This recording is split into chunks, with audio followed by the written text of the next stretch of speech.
Hi everyone, I'm Jo from the Street Church West. Psalm 51:1 says, "Have mercy on me, O God, according to your unfailing love, according to your great compassion, blot out my transgressions." This passage is the cry of a desperate person. We can hear the anguish in their voice. This is not the polite request from someone who's spent a bit of time quietly reflecting on their life. This is the desperate plea from one who is confronted with the knowledge that without this mercy they long for, they'll be completely lost. When we hurt people we care for, there's something in us that breaks. An ache grows within us, a longing for the relationship to be restored. And if we're really honest, we don't just want the relationship restored. We'd actually like the whole miserable business to be forgotten forever. Our transgressions are often called sins. To sin is to act or speak or think in a way that breaks the commands that God has given us. There's sometimes sins which hurt others, sometimes there's sins which hurt us, but ultimately all sin demonstrates our rebellion towards God. The psalmist has come to the point of realizing how his transgressions have separated him from God, and he is in anguish. I've had times in my life when I felt overwhelmed by how far from God's perfect standard my life actually is. And in that moment of clarity, I wonder if there's any hope for me. But there is hope. God is the God of unfailing love. Think about that for a moment. A love that never, ever gives up, that never, ever fails, that pursues us all our lives.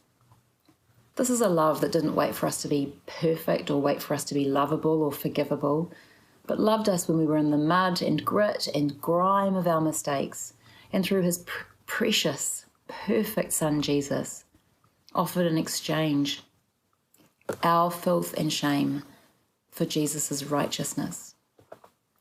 Our God is a God of compassion. He sees us not as we are, but as who he made us to be. Like a loving parent with a wayward child, he sees the potential in you and the potential in me. And this God of unfailing love and compassion sent Jesus to take our transgressions, the things that we have done or haven't done that spoil our relationship with God, and blot them out.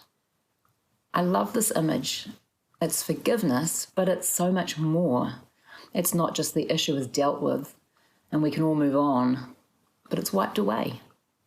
Like vanished stain remover on blood and grass stains. It's like it was never there in the first place. And as the mother of 3 boys, I can tell you that that sort of stain remover is nothing short of miraculous. If we've never known earthly forgiveness from people around us, or never have been able to forgive others who have hurt us, it's very difficult to understand the concept of forgiveness that Jesus offers through his gift of life. To have a chance of understanding it, we really have to take the first step and ask for it.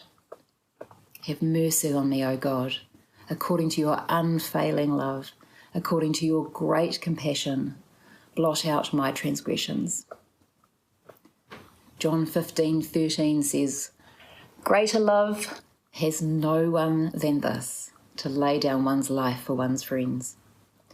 Jesus could demonstrate his love for us in no greater way than by laying down his life for you and for me.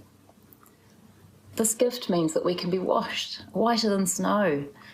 Not only does the loving exchange from Jesus restore our relationship with God, the whole miserable business of our transgressions are forgotten forever. This is freedom. This is salvation. This is love.